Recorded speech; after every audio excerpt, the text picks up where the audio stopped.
Good morning, everyone. This is Andrea O'Toole. Thanks for joining us this morning.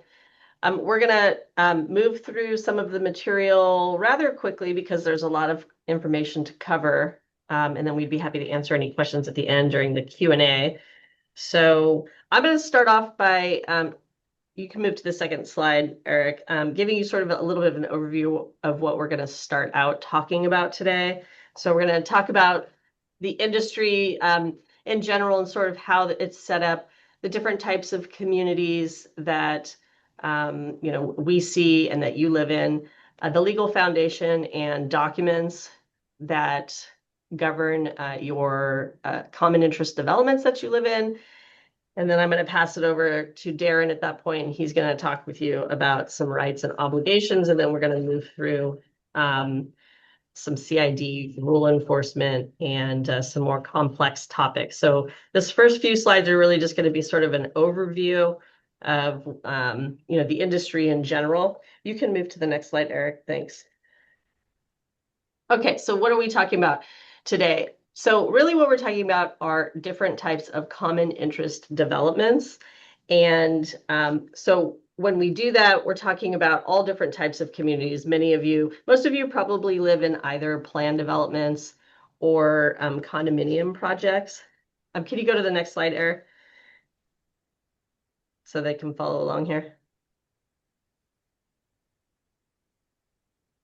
Thank you. So types of communities here. So stock cooperatives, I don't know if any of you are living in a stock cooperative, plug that into the chat because I'd be curious to know that. But I think really most of you are probably going to be living in condominium developments and planned developments. And those can look like different things, right? So condominium projects can sometimes look like townhome style projects. They can look like high-rise buildings. They can look like mid-rise buildings. Sometimes they can be entirely detached altogether. And planned developments can sometimes look similar. You might have single-family homes. You might have townhomes that are attached. And so when we look at these properties from the exterior, we can't always tell what type of property it is. But condominium developments or projects and planned developments are the two primary types of common interest developments that we're dealing with in California. There's also stock cooperatives, which again, you can't necessarily tell what that looks like from the exterior. And it doesn't look like anybody here lives in a stock cooperative because nobody's put it in the chat. So I'm going to assume that's the case. But from the exterior, it can look like an apartment building. It can look like a condominium building. And it can look like various single family homes. I've had stock cooperatives that are very unique in the way that they look. So you can't really tell what they look like or what they are just from looking at them from the exterior. So how do we know what they are? We're going to talk about governing documents in a few minutes, and that's really the key to figuring out what type of common interest development your property is or your development is. Mixed use is just a term that explains the type of property what it's being used for. So typically you would see if it's got both commercial, for example, and residential.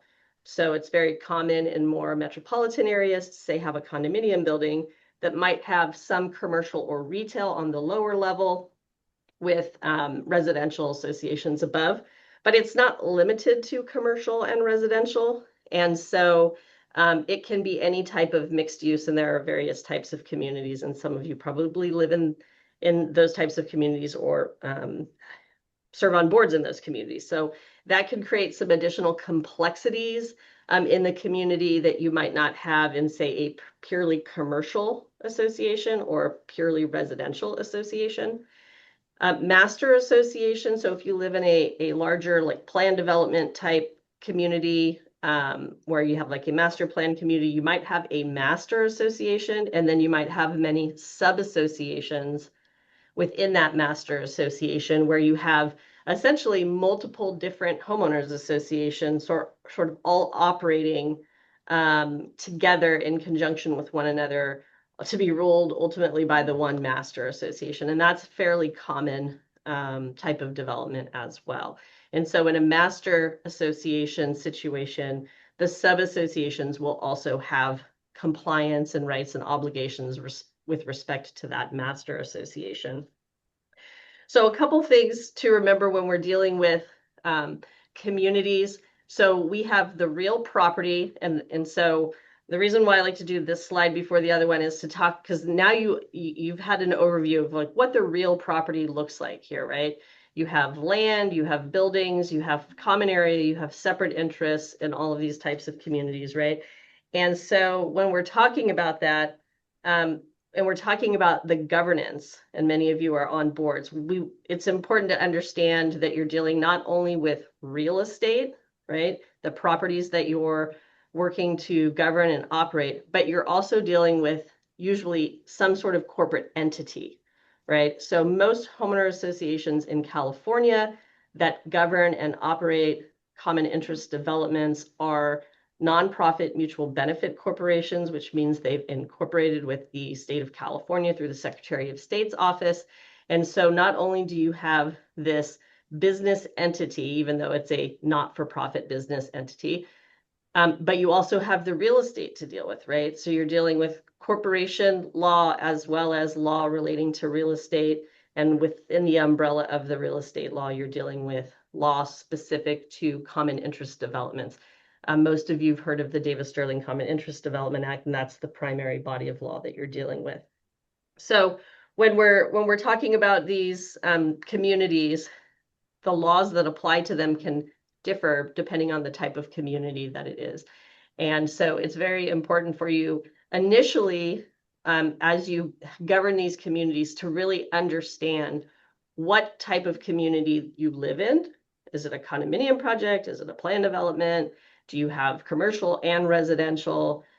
Because it will help guide you along the way as to rights and obligations of the various people and players involved, the individual owners and the board. What rights does it have on behalf of the association, and who owns what, and what are the distinctions between the different property types? So if you're not aware of the type of community that you live in or that you help manage, the first thing that you need to do is figure that out. So how do we figure that out? Well, let's go ahead and go to the next slide, please, and talk about the legal documents. Okay, so this slide here is a slide that shows you the hierarchy of the governing documents that, for the most part, will exist in your for your association.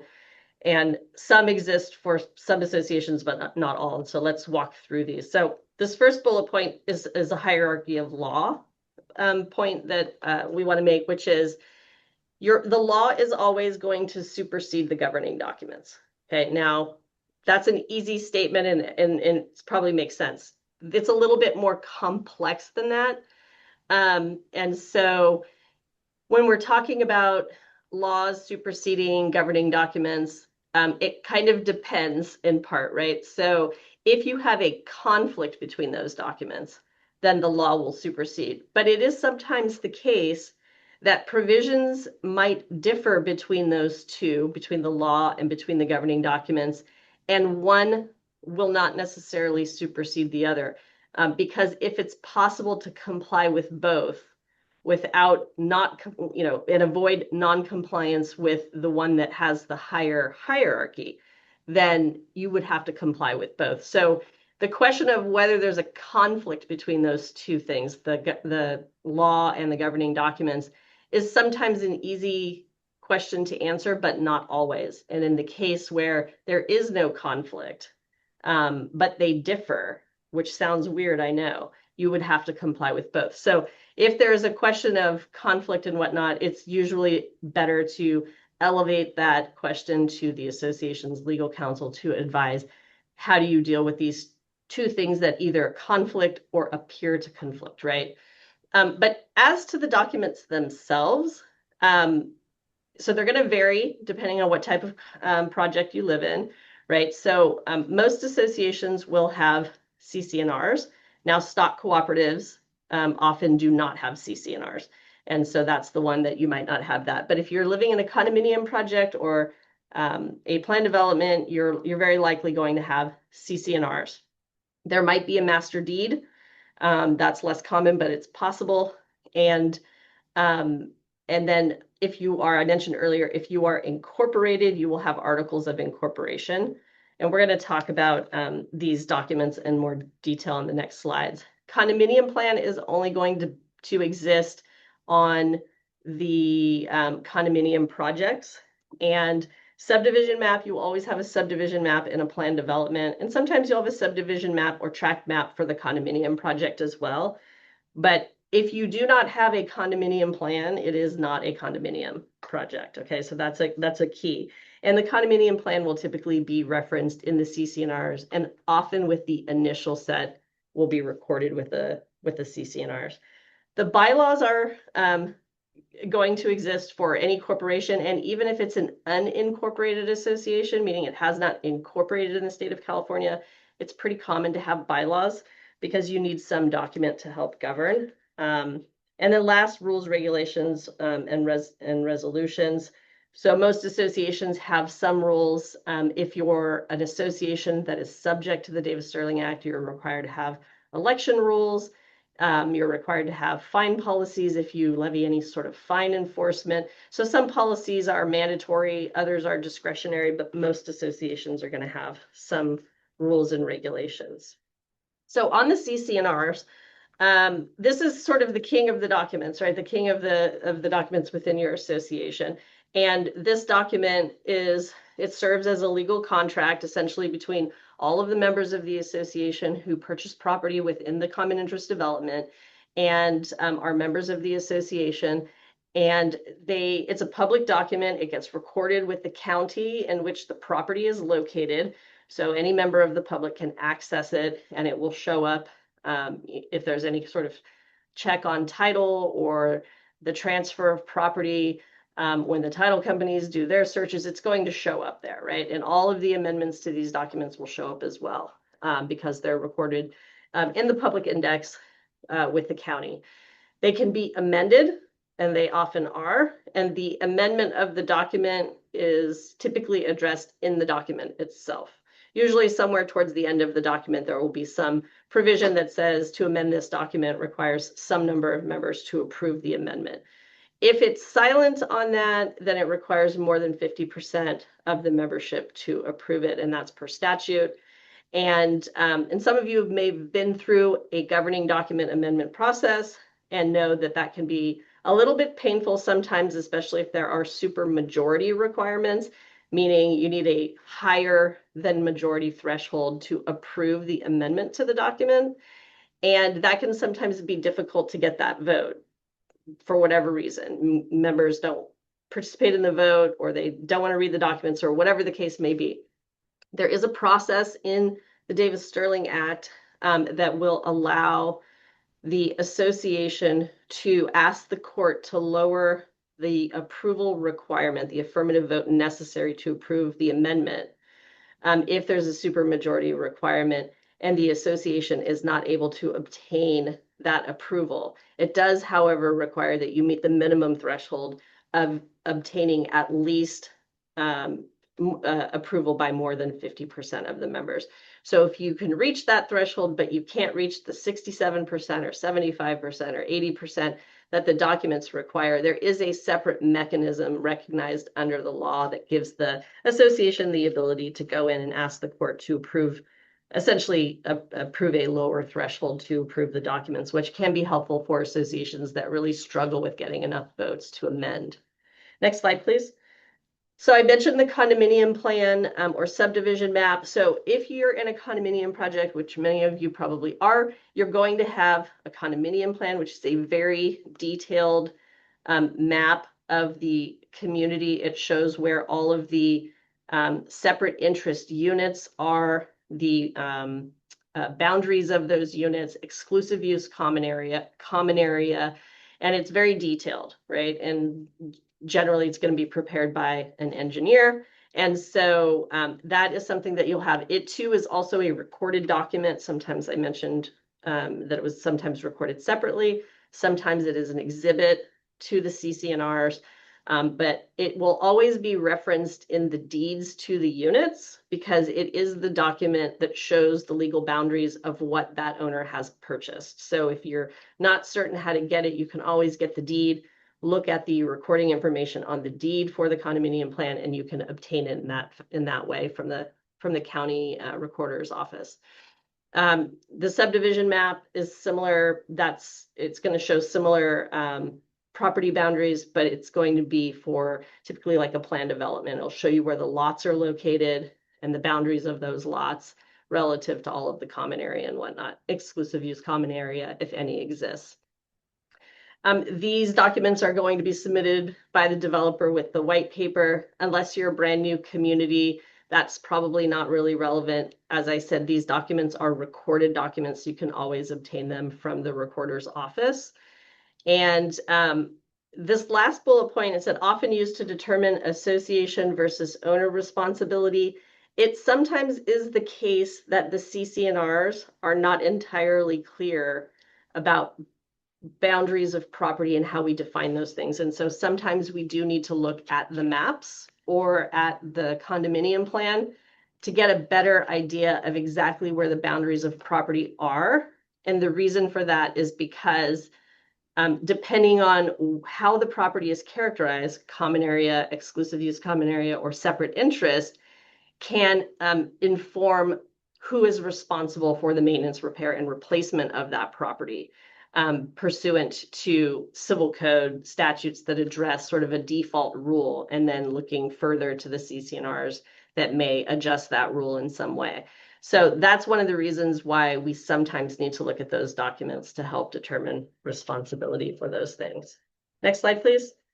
The articles of incorporation are really just think of it like the birth certificate for the corporation. It's a document that is filed with the Secretary of State's office that actually creates the corporation. It has to state the corporation's legal purpose, its name, its street address, and also the agent for service of process for the corporation. So if they're going to be sued or served with something, who does that need to be provided to? It is a public document. You can actually access most of this information online through the business entity portal through the Secretary of State's website. And so you can find it there. I think they've digitized most of their records now. And so you can typically find a copy of the articles of incorporation on that website for homeowners associations in the state of California. So if you've somehow misplaced your articles of incorporation or you don't know what they look like or where they are, you probably can access a copy of them there. And if they don't have them on the website because maybe they're so old, you can always request a copy from the Secretary of State's office for a small fee as well. The articles of incorporation can also be amended. Articles don't get amended as frequently as, say, bylaws and CC&Rs just because it's usually not necessary. There's usually not a lot of substantive things in the articles that need to be amended, like in the case of bylaws and CC&Rs, but they can be amended. And like the CC&Rs, there's typically an amendment provision in the articles themselves that says what is the threshold voter approval necessary to amend the articles. Next slide. The bylaws are really an internal document used by the association, and it addresses governance of the corporation, or in the case of an unincorporated association, the governance of the association. It's typically not a recorded document, though from time to time we do see bylaws that are recorded, but that's not that common, and they're not required to be recorded, and there's probably not really a good reason to record them unless you just like paying the county more fees. So generally speaking, if you lose these documents and nobody has a copy of them, then they're gone forever. So it's very important, since they're not recorded or filed anywhere, to make sure that we hold on to a copy of them. And again, the bylaws really should not be overlapping with the CC&R. The content, for the most part, should be separate. The bylaws should address corporate governance, members, meetings, voting, elections, things like that. CC&Rs, which we're going to talk about next, are really to deal with the rights and obligations of the parties with respect to the real estate, right? So remember in the beginning, we talked about there's the corporate entity and then there's the real estate, and there's two sides to the association. these documents are really intended to deal with two different parts of the homeowners association. The bylaws will set forth what are the duties and the powers of the board of directors, as well as what are the powers of the members, right? So in a corporation, the association gets to exercise all powers, the board gets to exercise all powers of that corporation, except for those powers that are shifted to the members, either through the governing documents or through statute. And so the bylaws are really going to set forth how is this association going to govern and operate, and what are the rights and powers of various players here between the association and the board members, the association members, sorry, and the board members. I mentioned elections. There's a lot of stuff in the bylaws typically about elections, when we do elections, how we do elections, how many board members, what are the qualifications of directors, all of that, right? And then, as you probably know, you'll also have election rules that help deal with some of that as well. And then again, the amendment of the bylaws will be set forth in that governing document, somewhere in amendment provision.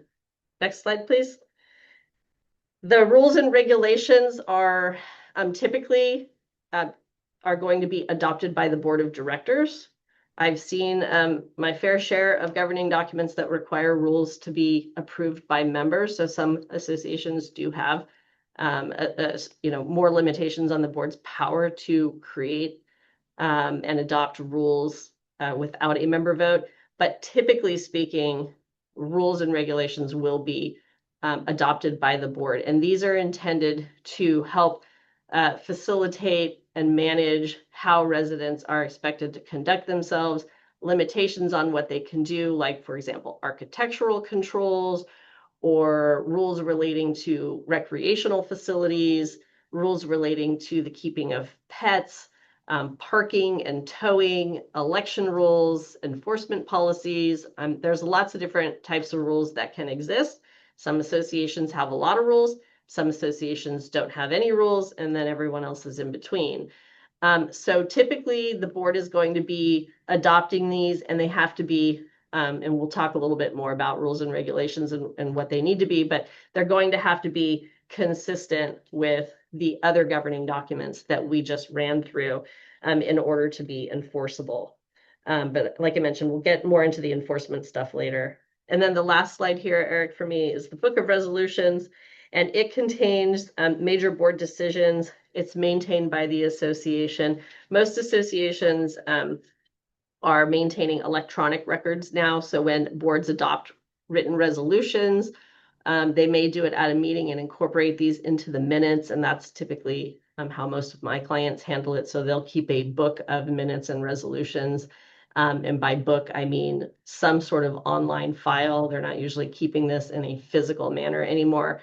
But that would be there to memorialize the decisions of the board. And written resolutions are used pretty frequently when the board has to make a major decision, not something that's more minor that you would just include in the minutes of the meeting at which that decision is being made. Okay, so that was a lot of information. I'm going to kick it over to Darren to talk about board member fiduciary duty, and then I'll come back and talk to you more later about enforcement. Perfect. Thank you, Andrea. My name is Darren Bevan, as introduced, and we're going to talk about fiduciary responsibilities, actually one of my favorite topics. I will also warn you that this is going to be fast. Joke would be is that I have actually written papers that are about 40 to 60 pages in length on this topic. Today, we're going to spend about 10 minutes on it. So just to kind of give you some background and overview of this process. So remembering, let's move to the next slide. Each director,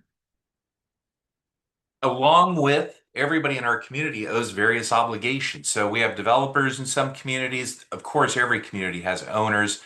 Board members, I prefer to call directors, officers, and committee. Each person who we're speaking to now owes various obligations to either the association, their fellow owners, etc. And today we're focusing on directors and board responsibilities. And so those rights and obligations are critical for acting properly as a director, because that is how we are judged. If we can go to the next slide, we think about board responsibilities. And what are the key responsibilities and who are they owed to? And so this is an old saying in this profession is that the board responsibilities are to preserve, protect, and maintain the value of the association's assets. That means typically what you think about is what is that asset? Is it just the common area, or does it also include the owner's separate interest, their homes? And so when we're thinking about board responsibilities, we're thinking about primarily to protect our community, to preserve our community, to maintain those current values. And then most importantly, maybe even increasing the value of our community to make it a wise investment for any owner coming to make their largest investment in our community. So moving on to the next slide. Key things to remember is that the board has powers, it has duties. I like to call them obligations, right? When you have a duty, it's a legal term that we use quite frequently. I always see it as an obligation to do something or not do something. And when you think about board powers, those are those authority that either are governing documents or the law gives the board. And so as directors, when you're thinking about it, you think about what are our powers? Our powers are those things that we have to do that either our bylaws or our CC&Rs require of the board of directors, or as we see more and more frequently with more laws being passed, it's oftentimes those powers are also dictated and controlled through the state legislature. I've served on a legislative action committee that works with CAI for many years. I would encourage each of you to pay attention to legislation that is occurring in California because we are seeing some dramatic changes. And each of you, as citizens, as voters within your community, also have rights to influence legislation. I encourage you to think about that because your powers and duties are oftentimes in the modern era dictated not just by your governing documents, but dictated by changes in law. And unfortunately, as volunteers, you may not have all the time in the world to spend your days looking at what is the state legislature doing this week when it comes to community associations. But I would encourage you to do not be afraid to contact legislators and express your opinions either for or against particular bills that are being considered because they will impact you. And so when we think about board powers and duties, we largely draw those powers and duties either from the bylaws, the CC&Rs, and fundamentally the law. And when we think about the duties, those are also driven by those same sources, the law, our governing documents, etc. Moving on to our next slide, thinking with powers and duties in our heads, we have a lot of obligations to our community. And one thing we need to do is take a step back and say, what does that mean? What exactly does it mean? These powers and duties that the governing documents, the law, empower us to take certain actions or require us to do things. How do we carry that out? What is our responsibility to the community? And so taking that step back and remembering this key moment, if you are serving on your board of directors, how many folks are on their board of directors currently serving? Raise a hand. Always interested to see. I assume we have a lot of directors here, and it looks like we do.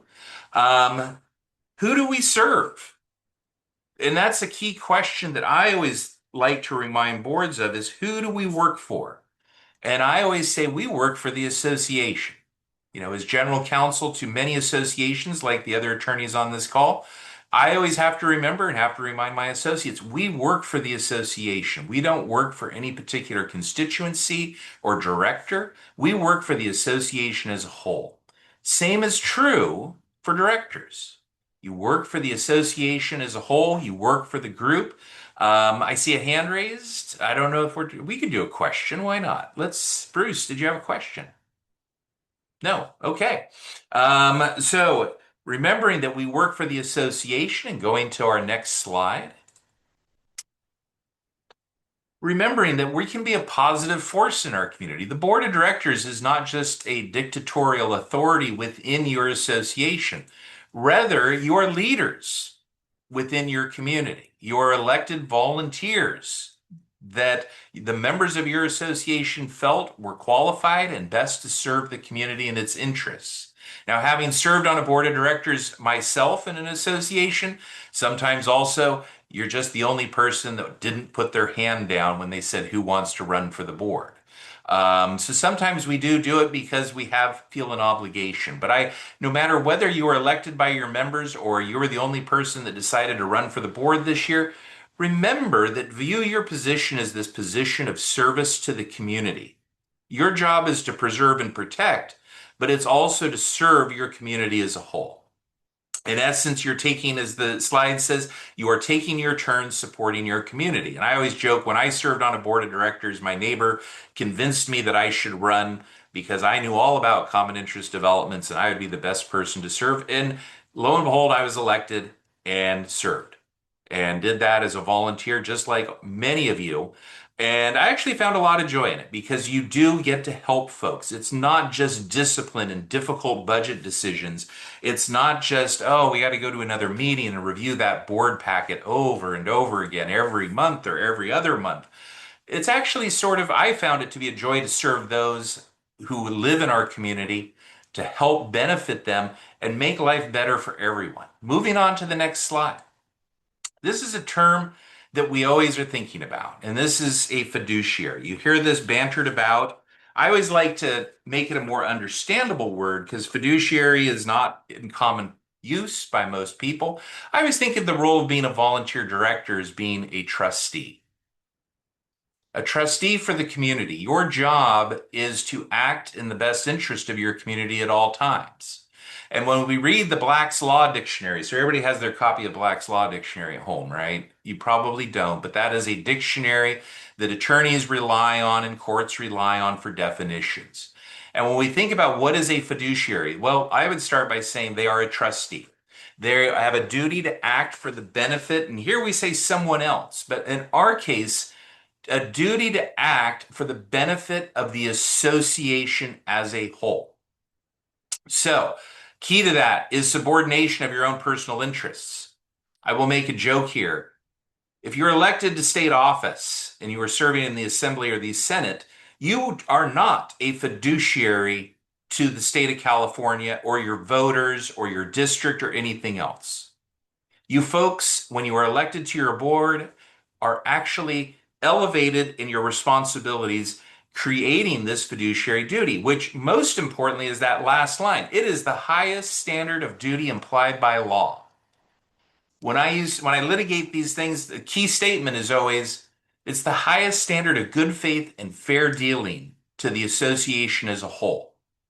In other words, it is not some low standard of care, like when you're driving down the street, you promise that you're going to try to drive so that you don't hit other cars, right? That's your standard of care when you're driving. I'm going to try not to hit other people or other vehicles, and I'll get through the day and everything will be fine. Well, if you owe the highest standard of care, it is actually a shift in your responsibilities. In other words, you owe a duty to the association to always act in good faith, to always be trying to act in what you reasonably believe are the best interests of the association. When you move to the next slide, you are in a position of trust and confidence. And that means you are entrusted with the money and property of the association. Each and every member pays an assessment to the association to help fund its obligations and to carry out its responsibilities. And you folks as directors are empowered with the decision-making responsibility for those funds. That is where it's a position of trust, why you're a trustee. You're also entering into what the law calls a confidential relationship. And the thing I always use the easiest way to think about a confidential relationship is whenever someone gets married in the state of California, they enter into a confidential relationship with their spouse. Most people don't know that because most people don't read the family code and learn about that you are a fiduciary to your spouse and you cannot do anything under the California law that harms the marital estate. Well, same is true in an association. It is as if you had married the association. You are held to this higher standard of care. You have to be honest. You have to act with integrity. You must have undivided loyalty and diligence, meaning investigation, trying to get to the right answer. And this obligation is not to any individual member or to any constituency within your community. It is the community as a whole. because our role and responsibility is to try to act for the benefit of all of our members. At times, there will be decisions that must be made that may not feel like it's in the best interest of many of our members or some of our members. I think about things like special assessments that are required to pay for insurance, or special assessments for some major repair or improvement in our community that may economically affect one or more owners. But the ultimate responsibility of the board is, yes, you should consider those folks, but at the same time, you have to take a step back and say, but ultimately, what is best for our community? What will serve us well? So we talk about all these esoteric fiduciary, you are a trustee, you owe obligations to your association. It is the highest standard of good faith and fair dealing. You're to act honestly with integrity and undivided loyalty. The law divides these up into various different types of duties. It's a constant thing that we always talk about in the law is who is the duty owed to? And if we go to the next slide, we learn the first duty, which is called as a fiduciary, which is the duty of care. That's a shortened term, very shortened term. This is a very important term, though, because directors must perform their duties that they have undertaken in a diligent and appropriate fashion. You must attend your board meetings. You need to be informed. You need to understand the decisions and processes that the board is doing in order to conduct your responsibilities. And so the duty of care, you think about it, is one, and we're going to talk in more detail about this in just a moment. How do we meet this duty of care? But it's generally acting in good faith, being honest, truthful, making decisions you think are reasonable and responsible for the community. And then also, key to that is that process. How do we make a decision in good faith that's in the best interest of the association? And the method, the primary method of doing that is through conducting a reasonable investigation or requesting advice or recommendations from trusted professionals and experts in their field. I once spoke with a judge who told me, because I said to him, how would you determine who an expert is in your courtroom? And the judge very wisely said to me, well, basically, it's anybody who knows more than me. Then I said, that's the most honest answer I've heard in a long time, because that is oftentimes the case. We as directors come to our board and want to serve our community. We want to act in the best interest of them all. But how do we know that that roof needs to be replaced? How do we know that that siding needs to be replaced? How do we address a noise complaint within our community? Oftentimes, you are having to rely on experts because none of us can be experts in everything. And we have to rely on folks like, well, we need to file income tax returns this year. Who should we use? Well, trusted consultant would be a CPA, somebody we could talk to. We have to make repairs to units. Maybe that's another option, is talking to either experts in construction or design professionals like architects. But reasonable inquiry is critical to the board's decision-making process. And you can rely on professionals. And I will say this very quickly, even if they're wrong, you won't be held personally liable under the correct circumstances. So moving on to the next slide, there's this other duty, which is the duty of loyalty. That you must, and this is what we've kind of been hinting at this whole time, the directors must act in the best interest of the association, avoid self-dealing, conflicts of interest. So those are things where you're taking advantage of your position on the board. I would always recommend that the directors avoid that at all costs. Your job is to not receive any special benefit from your service, which goes against everything a politician in either Sacramento or Washington, D.C. might feel why they got elected, right? So they can take advantage of their position and get what they want. But you as directors are fiduciaries. You have to avoid self-dealing. You cannot take advantage of your position. You cannot receive special benefits, and you must avoid conflicts of interest. And when you identify them, you must disclose them to your fellow directors and address them properly to avoid the risk of personal liability. When we're thinking about our next slide, there is this protective rule in California. And the protective rule is the business judgment rule. Everything we've talked about, that you are a fiduciary, you are a trustee, that you're to act in the best interest of the association, that you're to act in good faith after conducting a reasonable investigation and in asking questions of experts and professionals that can assist you and make that. The business judgment rule, I always say, is this: it's a shield to protect you against the sword that is the claim that you breached your fiduciary duty.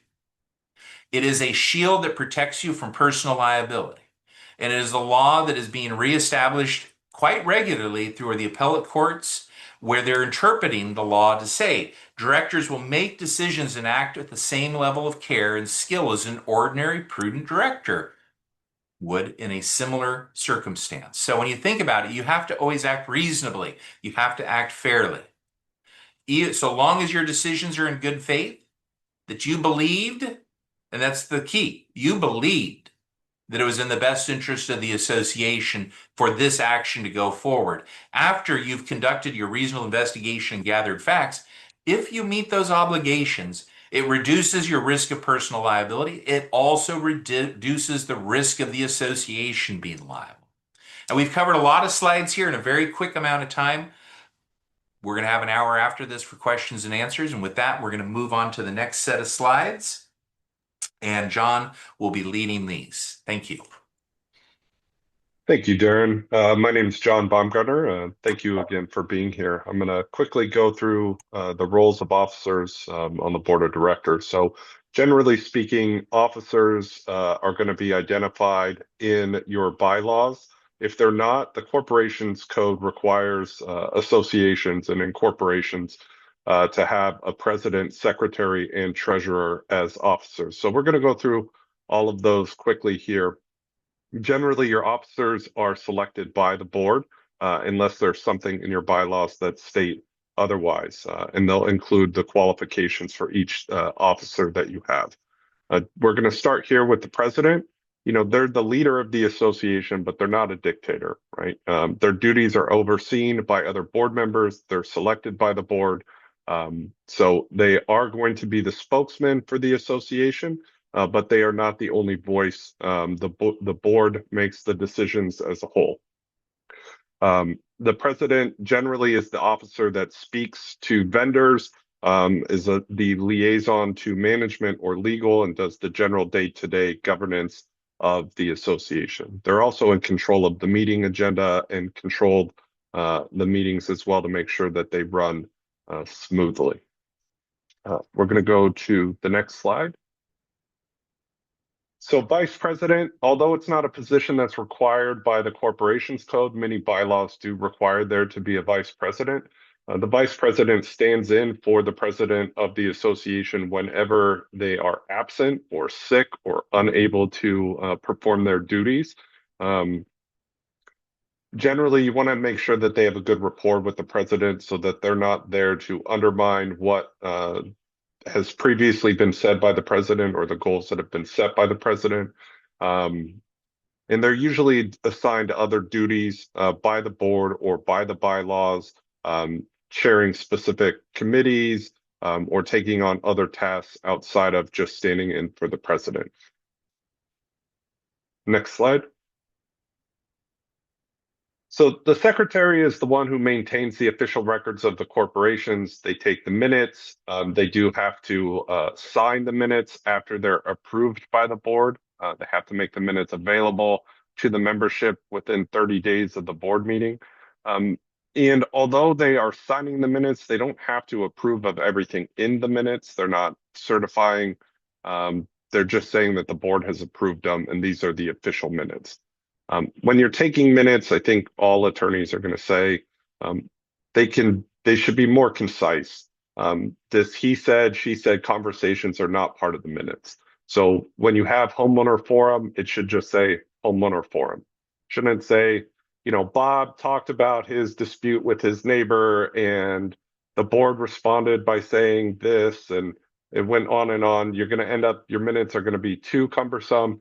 And that's not what they're for. They're just to lay out, you know, what was discussed at the meeting, just in very general terms. And then we'll go on to treasurer.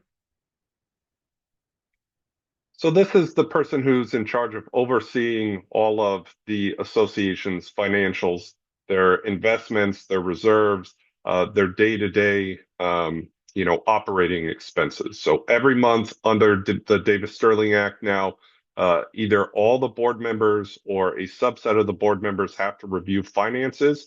If they do have a subset or a committee of two, the treasurer is the one that has to be involved with that. They don't get to have that responsibility delegated to another person. They also have to give reports at the board meeting regarding the financial status of the association. That can be orally or it can be done in writing, but it is important. And usually they are a co-signer of checks with the president or the secretary. This is a really important position. They're the ones kind of overseeing everything, and they must understand the financial reporting process and legal requirements to be a treasurer and what and how the association can invest or spend their money. Then next. So at-large members, these are just usually the people who did not get voted into one of the other officer positions. They can be a liaison at other committees that are identified by the board or set up by the board. They can become a resident expert. Your board president, treasurer, secretary, they have a lot of jobs, a lot of responsibilities. So there may be areas that another board member can kind of take on and create an area of expertise. This says reserve study expert. You have communities that deal with wildfire and the integration of their communities into those, I think they're wildland urban interface areas. And so maybe you have a landscaping expert who's on your board. So they can kind of take over and lead some of those other areas. They can also be somebody who is a liaison for on-call, like if the management company had to meet somebody on site to do a site walk, or vendors were meeting on site to do site walk, that can be somebody who's delegated that authority by the board to do that so that you're not overburdening some of the other officers. Okay, next slide.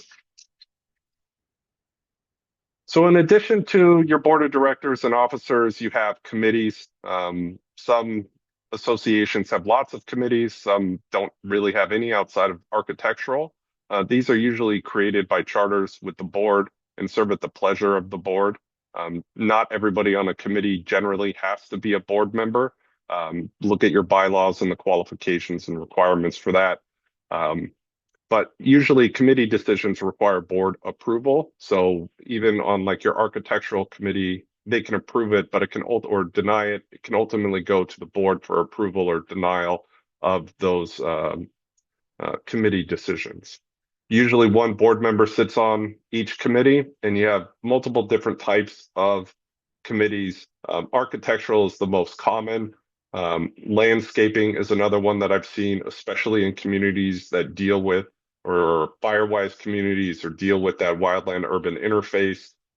You can have social committees. They're the ones that plan, holiday events, different things like that. You can have a finance committee to assist your treasurer in the work that they're doing. Sometimes if you have litigation, you might have a legal committee or a litigation committee that, will meet with your attorneys and be able to report back to the board. So those are just some of the different types of committees that you can have. Depends on what your board wants to do and what your association or how it's kind of structured. Okay. Next slide. Okay, we're going to go into rules and regulations. I'm going to give you kind of an overview before Andrea and Darren kind of go into some of the meat of it. So generally, rules are passed by the board and amended by the board. There's very limited right in the Davis-Sterling Act for members to reverse a rule. Your CC&Rs or governing documents may have specific requirements for member votes to change rules, or I think as Andrea said, there are situations where the members are required to vote for the rules, but generally they're passed by the board. They become effective once you give written notice to your members. So after a comment period, once they become adopted and approved, then once you send the notice to the members, they become effective. Your rules have to be in conformance with your governing documents in the law. So you can't create rules that contradict the CC&Rs or either California law or federal law. Those will always govern and supersede any rules that violate them. Next slide. And this is a really important thought. Just because you can have a rule doesn't mean you need one. You don't need a rule for every conceivable issue that can come up. Your CC&Rs are drafted pretty broadly. They cover a lot of things that can be violations. Usually they state that, all members have to comply with the law. All members have to not create a nuisance. They can't be harassing. So there's a lot of coverage in your CC&Rs. And so you don't necessarily need a rule for every potential issue out there. And it's important to not necessarily overburden your community where they feel like they're governed and everything is micromanaged. Sometimes that can lead to a lot of hostility. And so it's important to keep this in mind as you're going through the rulemaking process. Next slide. So there are some rules that are required by law. Assessments and collection policies, IDR and ADR resolution policies, election rules, and architectural modifications and application process rules. So the assessment and collection policies, IDR and ADR policies, and architectural processes are required to be distributed to your membership annually. Election rules have to be distributed at every election. So these are rules that the associations are required to have. And if you've seen recently, I'm sure you've gotten a lot of notice from your legal counsel about election rules and all the changes that we've had over the last few years. And those do need to be updated fairly regularly. Okay, next slide. Question on the rules and regs? Yes. Can you comment on the relationship between the written rules and regs document and any rules that are posted, say, in a sports complex on signs, and whether those signs need to be, the wordage on the signs needs to be in the documents also?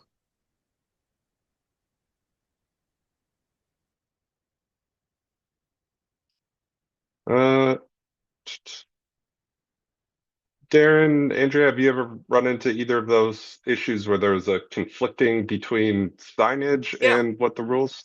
Yeah, and typically what I would say is there are certain rules, like for example, we'll use the pool as the prime example, right? Many communities have a swimming pool. California Code of Regulation requires certain signs be posted there as a matter of regulation. In other words, law. We are required to post signs about no lifeguard on duty, etc. We're required to post certain other signs. Those ones do not require board approval because they're dictated by law. You can also have, in many communities, will do certain warnings, right? But generally speaking, if you are intending to impose rules at, say, a swimming pool or other common area facility, those rules should be adopted by the board as a rule and then posted at the pool facility or other common area facility because it makes it easier for folks to remember.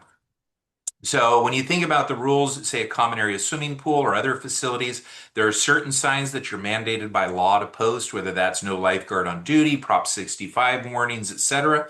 But then there may be other rules that the board would like to enforce or ensure compliance with. And in those cases, we'd always recommend that the board adopt it following the 28-day review process. Thank you. Thank you, Darren. So in addition to pools, there's some other possible subjects for rules listed here. Community room use, how you can rent the community room, how that schedule is set up, what it can be used for, what the costs are for that. Association meetings, generally those rules relate to, like homeowner forum, how long people have to speak on different subjects at the forum, different things like that. You can have parking rules. Some of those change with whether you have ADUs in your community, guest parking spots, towing, those types of things. I've also seen landscaping rules, solar rules. If you live in like a condominium or attached townhome community, it's kind of important to have those so people don't necessarily take over all the best spaces on the roof. E-bikes is another thing that I've seen more recently. the types of e-bikes that can be used in the community, where they can be ridden, those types of things. Next slide. So these are some of just the general don'ts in your rulemaking process. You don't want to get too detailed, right? Your CC&Rs are pretty broad for a reason, because you want to capture a lot of different things. That's the same with rules. You don't want them to be too nitpicky. You don't want to focus on that member, right? So there may be somebody in the community that you're thinking of when you're creating these rules. You don't want to focus on them, right? We're focusing on the entire community. We don't want our rulemaking to be arbitrary and capricious. We don't want people to feel like they're being singled out or retaliated against, because that can create the potential for liability. You want to avoid heavy-handedness. This is a big issue at the California state legislature. That's why they passed AB 130. They're concerned about associations overstepping and using rules to really target people unfairly. You don't want to target children, or there's other protected classes within your community that can lead to FHA harassment or discrimination claims. You want to avoid that. You want just general rules that apply neutrally to everybody within your community. And also, it's better to not pass your rules on sharply split votes of 3 or 2, because that can lead to those rules being removed later on or changed and taken back. So you want to have kind of a consensus on your rules as much as possible. Next slide. So a big thing also when you're passing rules is educating your members why you need the rules. What are the expectations that you're setting with this rule, and what is the problem that you're trying to solve? When they get that buy-in, when they get that explanation, when they're educated, it really helps to keep people from being upset or feel like they're being micromanaged by the association. Again, you want to focus on future members. You want to focus on not just that one individual member, to avoid any type of feeling of, picking on that individual person. And again, rules are meant to emphasize, neighborly conduct, that everybody's there to kind of get along. We have these rules. They're not meant to punish. They're just there to help everybody stay kind of on the same page. You also want to make sure that you're listening to your community, allowing for other viewpoints, that you're not just so narrow focused on particulars of a one situation, one-off thing, and not considering the entire community. And again, it's always good to adopt these rules on consensus as much as you can. Try for a unanimous from the board, either 3-0, 5-0, 7-0, depending on how big your board is. Okay. All right, thanks, John. So John talked about, the do's and don'ts of rules and regulations. I'm going to quickly cover how we adopt rules and then kick it back over to Darren, who's going to then talk about enforcement. But the one thing that I will say about just commenting on what John just talked about is that you have to remember that once you adopt the rules, the association is obligated to enforce the rules, right? So I always ask the client when they say, well, we want to adopt a rule, I say, well, are you prepared to enforce it, right? Because adopting the rule, that's the easy part. The enforcement is actually the more difficult part, right? And so you have to think ahead before, like during we want to adopt the rule process as to how are we actually going to enforce this? And are we willing to enforce it? And do we have the tools necessary to actually enforce it? Right? Because if you don't, now you have a rule that's essentially not going to be enforced, and then that places the association in a bad spot. So even before you get to the enforcement process, when you're looking at the do's and don'ts of what rules should be passed and adopting it, you need to consider the back end of this, right? The enforcement part, because that really is the most challenging piece of it. Okay, so how do we actually adopt rules? So there's a statute in the Davis-Sterling Common Interest Development Act that dictates the process for adopting rules within homeowners associations. Now, remember way back when we first started talking about an hour ago, we talked about the hierarchy of law versus documents and all of that. you may have similar processes outlined in governing documents for your associations. You have to follow at a minimum the processes outlined in the statute. But as I mentioned earlier, there are some governing documents that require membership approval of rules. And if that's the case, then you need to escalate that to legal counsel to determine, is this a rule that the board can adopt without a membership vote, or is it a membership vote? Is a membership vote going to be necessary to actually adopt the rule? Because even though this is the process outlined in the statute and talks about the board's adoption of the rule, you'll see here that it has to be within the authority of the board to actually adopt it. So this is not one of those scenarios where the statutory process will automatically supersede any conflicting provisions in the documents, right? You may have the ability to comply with both the process outlined in statute plus the requirements of the governing documents, and therefore have to comply with both. So take a look at that and make sure you understand what the requirements are before you move forward with the adoption process. So in order to be enforceable, the rules have to be adopted in accordance with this process, in addition to any votes necessary by the governing documents. So the rules have to be in writing. They have to be within the authority of the board to adopt. So the board has to have authority in its governing documents, the bylaws or the CC&Rs typically is where you're going to find that, to actually adopt the rule. Now, it's probably not going to be specific unless you have more modern documents that says that, you know, the association shall have the power to adopt rules regarding collection actions or architectural. It may say it will probably be written more broadly than that, right?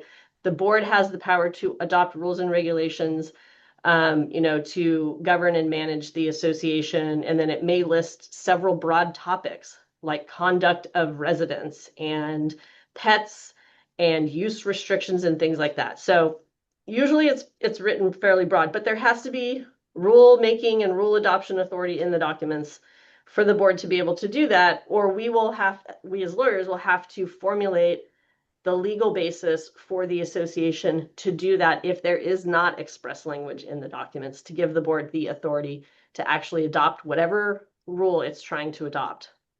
The rule cannot be in conflict with law, and it cannot be in conflict with the governing documents. So if the board is trying to adopt a rule that conflicts with its own governing documents, that is a rule that's not enforceable, because remember, on the hierarchy of governing documents, the rules are at the bottom, right? So if there are other documents that conflict, those documents will always control over the board adopted rules. And so if it's not consistent with these other documents, then it's not going to be enforceable ultimately. And then the rule has to be adopted in good faith.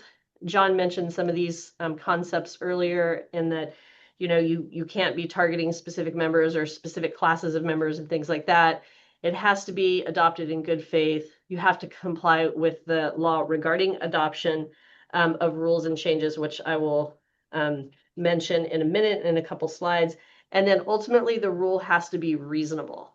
Okay, and reasonable is sort of a moving target, right? So what's reasonable for one association might not be reasonable for another association. And so it's going to be judged as to, is the rule reasonable as to the membership at large? Not, is it reasonable as to that specific person, right? So we're adopting rules that we believe are in the best interest of the association. So it might be the case that a rule might affect one member more disparately than another member. And that's okay. That doesn't make the rule unreasonable. The rule is the judging of its reasonableness as to the community at large, not as to a specific member. Okay, next slide, please.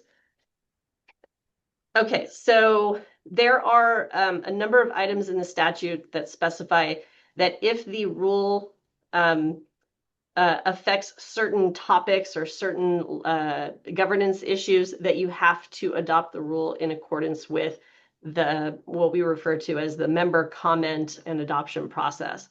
So if it addresses use of common areas, including exclusive use common areas, use of a member's separate interest, so their unit or their lot, architectural standards for their unit or their lot, any sort of disciplinary rules like fine policies and that sort of thing. Delinquent assessment procedures, that one's arguable, but anything like that is going to, and there's other things in the statute as well. Anything relating to those topics are subject to this rulemaking process outlined in the statute. And so you can go to the next slide. So what that means is that the board will have a policy prepared, a rule, policy, guideline, operating rule. You can call it whatever you want. It's if it contains this content, right? It's going to be subject to this process, regardless of what you title it. The board will then have to, once it has a rule that's ready to be sent out to the members, it goes to the members and the members get an opportunity to then comment, provide comment on the proposed rule back to the board, right? And they can provide written comments. They can attend the meeting, the open meeting of the board at which the board will consider comments, and they can provide their comments verbally at that meeting. And they have to be given no less than 28 days to do that. Okay, so you can give them more time, but not less time. Sometimes the governing documents specify a longer period of time. If that's the case, we're going to go with the longer period of time because 28 is just a minimum number. And we have to give them this period of time in which to basically provide comment. Then the board will hold an open meeting of the board where this item is put on the agenda. We'll consider all of the comments that are provided to it before it formally adopts the rule. Okay, so members, I said, could give verbal comments, and then you can read written comments that would be placed in the board packet by the managing agent. And then once they've considered all that, then they can move forward with adopting the rule formally. After they formally adopt the rule, they have to give written notice to the association members that the rule has been adopted, and that has to be given no later than 15 days after the decision at which they adopted the rule. Now, written notice is a little bit of a nebulous term because under the statute, it says you have to give general delivery. So written notice can actually mean just posting it in the common area if that's the official place for posting notices, or emailing it or whatever the case might be. But it doesn't necessarily mean you have to send them written notice through the mail. There's different ways to give notice. That topic in and of itself could take a half an hour to explain, so we're not going to go there today. But you have to give them notice. My recommendation is typically, depending on the type of policy they've adopted, sending it to them by mail or email if they've elected to receive notices in that way is the best approach, especially when you're talking about, say, like assessment collection or parking and towing or architectural control. The big ticket items that you really want to make sure that all of the members get actual notice of this, they understand what the rules are. Other things like pool rules and things like that probably can be posted at the pool, and then, e-blasted or whatever. As long as you're giving the proper notice, it's going to be a little bit less critical. Okay, next slide. Okay, this last piece of the rule adoption is really the rule unadoption, right? So members in the community have the ability to basically veto or overturn a rule or a rule change that's been adopted by the board. Now, because the board typically has the power to adopt rules without a membership vote, then there is a referendum process built into the statute, the rulemaking statute, that says if the members essentially don't like, or some faction of the members essentially don't like the rule that's been adopted, they can petition the association to hold a special membership meeting and vote to have the members vote to overturn the rule. The petition requires at least 5% of the members to petition to call this special meeting. And if they submit this petition within 30 days of the board having given notice of the rule adoption, then the association board has to then proceed with this referendum vote. And because it's a governing document amendment, it is a secret ballot vote. And so then they would have to then retain an inspector of election and conduct a secret ballot vote of the membership on whether or not the rule that was adopted should be overturned. It takes a majority of a quorum of members to approve it in order to overturn it. And if the vote is a successful vote, meaning that the members petitioning for the vote succeed in their petition efforts, then the board is prohibited from adopting that same rule for a period of 1 year. So they have to wait a whole year before they can try to readopt that rule. This doesn't come up that frequently. And in part, I think it's because the process that associations must employ to do the member comment period process, and they receive comments, and most boards take those comments serious, and they might modify the draft rules or whatever before they formally adopt them. Most members feel like they've had a chance to weigh in, and so it's not that common that members will actually submit a petition to overturn the rules, but it does happen from time to time. And when it does, you have to follow the process in the statute. Okay, I'm going to kick it back over to Darren to finish this up with the enforcement discussion. Thanks. Perfect. Well, thank you all for sticking around. This is enforcement. I actually prefer the word compliance because that's really fundamentally the board's goal, is to gain a member's compliance. Nobody wants to force anybody to do anything. It's better if we're all voluntarily agreeing that this is the right thing to do. So when we think about enforcement in this slide set, I want you to remember this is very high level. I'm going to spend about 10 minutes on it, maybe 5, because we got to get to questions and answers. But I just want you to remember this is a high level overview. We're thinking about compliance and means of gaining an owner's compliance when we've identified and verified a violation of one of our governing documents. So moving on to the next slide.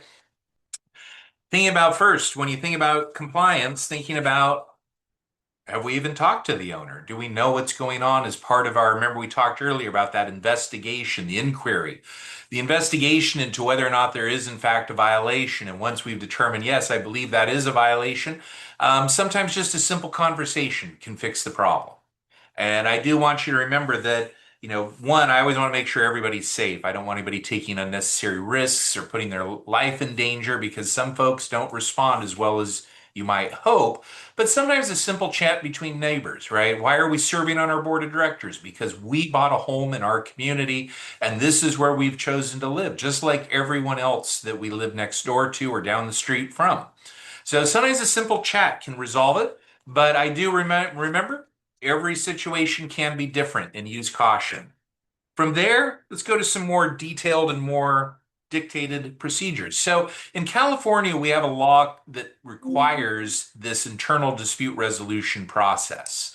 And so just kind of thinking big picture here, California law said a few years ago, the legislature came forward and said there ought to be a law that basically requires owners to allow owners to speak to the association, and allows the association to ask a member if they would like to speak with them. And so when we think about internal dispute resolution, which we'll talk in a little bit more detail, it's really kind of this informal process between one or two directors and a particular owner or group of owners that may be having issues ensuring their compliance with our expectations under our governing documents. There are other procedures as well that are outside of this internal dispute resolution process. That includes mediation, which is a form of alternative dispute resolution, along with arbitration. Arbitration is more like a private judge. Mediation is more like the parties sitting down with a third-party mediator to try and talk through and find a solution to the compliance issue. And then when all else fails, there's always a lawsuit, because then what you're saying is, this is so difficult and we can't find compromise. We need a judge to make a decision for the parties. And so when we think about these compliance procedures, one process is this internal dispute resolution meeting, the informal process. The others are more formal and require either outside parties like mediators, arbitrators, or judges to decide the outcome. Moving on to the next slide.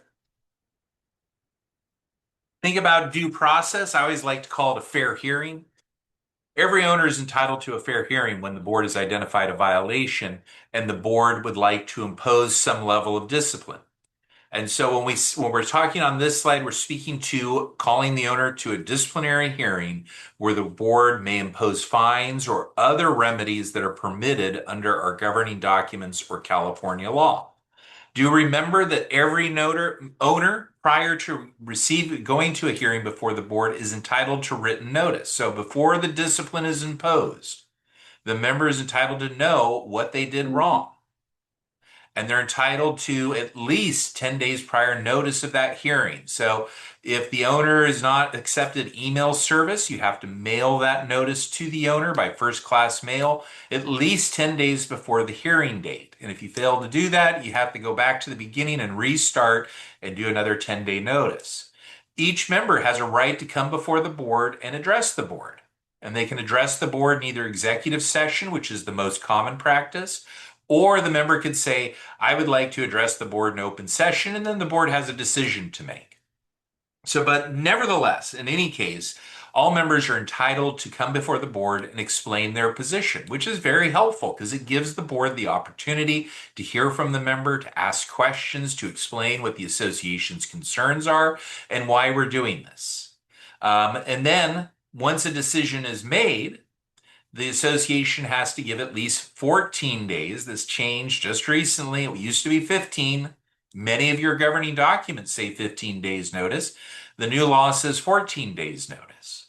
And so you have to give them written notice explaining the discipline that was imposed within the 14 days of the decision by the board. And remember that. I've run into many situations where the board meets with the owner, hears from the owner, and still has more questions as part of their investigation. If the board needs to extend the executive session and the hearing on that and the decision on that matter, you can extend it to a future executive session meeting.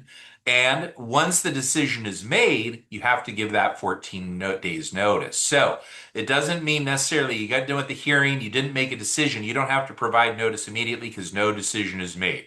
Once the decision is made, though, you have to give the notice within 14 days. And do remember, if you don't comply with these, it would void the action and make the fines basically invalid and non-enforceable. So moving on to our next slide. Going back to the internal dispute resolution process, which usually follows a hearing, right? So I always recommend to boards, one, if you feel comfortable talking to the neighbor, that's fine. If you don't, generally speaking, the first step is calling the owner to a disciplinary hearing to explain what the problems are. If after levying a fine, etc., the board still doesn't gain the owner's compliance, many times offering this internal dispute resolution meeting with the owner can be helpful because it may result in the owner recognizing the seriousness that the association has with regard to that issue, and explaining to that owner why these things cannot be just ignored.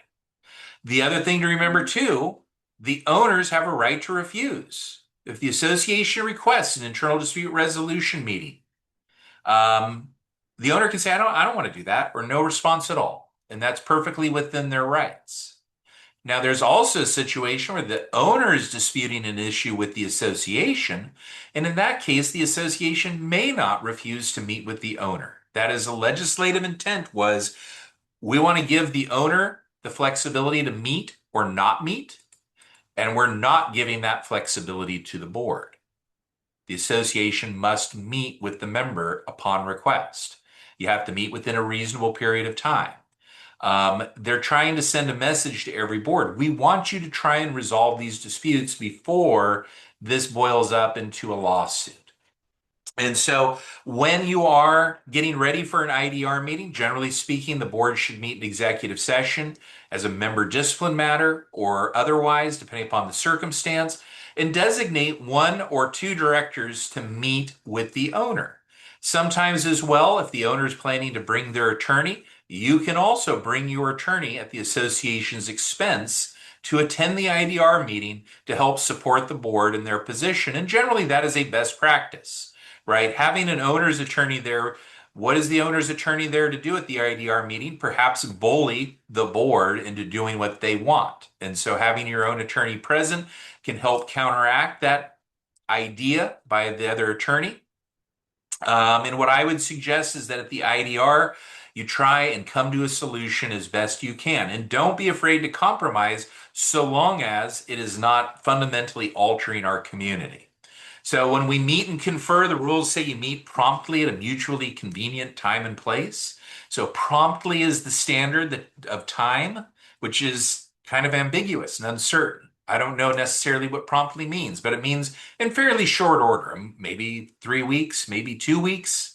The time and place has to be agreed upon by the parties. I usually recommend meeting, as we're doing today, by Zoom because it does allow all parties the convenience of meeting remotely.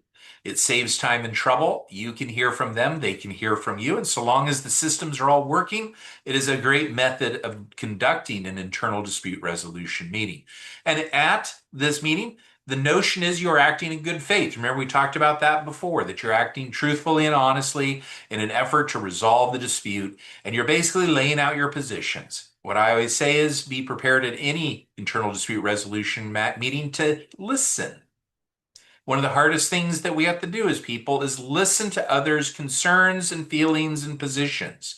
And a key role of the director is to really listen to what the owner is communicating to us. What is their concern or what is their position such that they shouldn't have to meet our requirements? And listening to those communications is the most important part.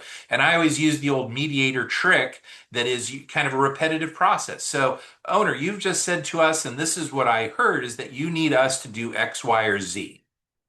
Or explain to the owner, what we're looking to is resolve this issue that's violation of our governing documents typically. And what we're hoping is that you can do X, Y, or Z. If you do reach a solution in it, you can write it down. And so long as it's written, signed by all the parties, it could be an enforceable agreement, just like any other contract in the state of California.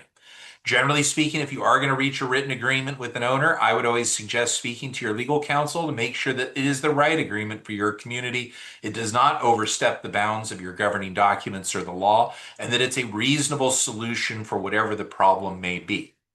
But do remember, you can reach an agreement there, just like you would say in a mediation, an alternative dispute resolution process where the parties work together to reach resolution. And so finally, on the last page, we're just going to go to the next slide. Here's just kind of a nice, handy flow chart. If you're a visual person, this can be beneficial. One, I always like to say this, alleged violations that are confirmed, right? This is a big issue in California. There's a bill currently pending in the legislature that says that if it becomes law, the association would have to provide any documentation regarding the violation.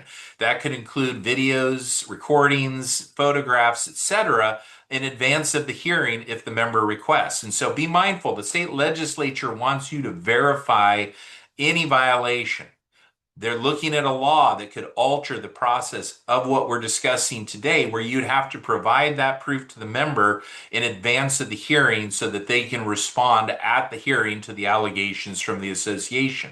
So if you have a sort of violation, we're not really sure who's doing it, we're not really sure what's happening, that situation requires more investigation until we can get to a place where we can say more likely than not, this is happening, and here's the proof. Generally speaking, most communities will send a warning letter, right? The first shot across the bow is, hey, we've identified a parking issue, or we've identified an issue at your home that needs to be addressed. So warning letters are very helpful because, we all live busy lives and we all don't read our documents. And oftentimes we forget, oh yes, I was not supposed to leave my car on the driveway for 10 days in a row or whatever it may be. So hopefully the warning letter gets to the solution. If that doesn't work, next step is perhaps calling the owner to a hearing. Or sometimes you switch that and you do an internal dispute resolution and offer that up to the member. You can do those in either order depending upon the circumstances and what the board reasonably believes is best for the community. If the internal processes, whether that's a hearing or an internal dispute resolution meeting, don't work, the next question is going to be, do we want to offer up alternative dispute resolution? Whether that's mediation, which is oftentimes one of the most helpful ways to resolve one of these disputes, because if you get the right mediator, it is a voluntary agreement. And as another wise judge once said to me, 90% of the time, parties that agree to a settlement will follow it. 10% of the time they won't. Because if people are willing to agree and sign off on a document saying, I agree to do these things, 9 times out of 10, they're going to agree to do it and they're going to follow through with it. The last option, though, And the option that everybody always likes to think of last is the lawsuit, or as it says here, litigation. Lawsuit is usually a much better term to use because it's basically telling you what it is. We need a third party who does not care about us, that's called a judge, to make a determination as to what is best in this situation based on the facts and the law. And hopefully, just hopefully, they decide in our favor. Litigation is generally should be seen as a last resort. And each of these steps we've talked about, whether it's the compliance hearing, internal dispute resolution, ADR, and then a lawsuit, when you're thinking about those first three steps, hearings, IDR, ADR, are all created by statute to encourage you to avoid a lawsuit. You know, most governing documents and the law include a prevailing party attorney's fees. In other words, if a lawsuit is filed, whoever wins gets their attorney's fees. That is generally included in the law and included in your governing documents to limit lawsuits. Because as I oftentimes say, who in their right mind would sue somebody if at the end of it, they had to write a check to the other side for their attorney's fees and costs? These laws are put in place by the legislature because they don't want you to get to a lawsuit. They want you to try to avoid that. And what I would always suggest is that we make meaningful efforts to try and gain our owners' compliance without filing a lawsuit. But if all of that fails, in the end, that is a remedy that is available to the community. So with that, it concludes our programming, but now we open up for questions and answers. Yes, so if you have questions regarding the presentation you just saw, please put them in the Q&A. Also, if you have any kind of general legal questions for our panel of attorneys, please put those in the Q&A as well. Just let me make sure I spotlight our speakers, and then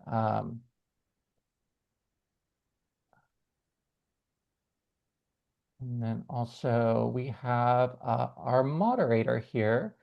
Hold on. Oh yeah, Miranda Ward from Iron Sterling. Let me spotlight her as well. Okay, go ahead, Miranda. Do you have some questions for the panel? I'm sure we do have a few already. So just jump right in. All right. What should owners do in a community where there is documented failure to disclose by a long-term board member who failed to disclose that he was CEO of the real estate company? You should talk to your attorney. That's a very complex question that we should not answer today. I would recommend that the association hire competent counsel to advise on how to address this. If you're not on the board of directors, it would be an individual owner retaining their own private counsel to work to address this issue. But that's a very specific, very complex issue that we really would not be in a good position to address. I also just want to always do my reminder to everyone on this call. Nothing that any of us, John, Andrea, or myself, have said today is legal advice. This is all information and educational.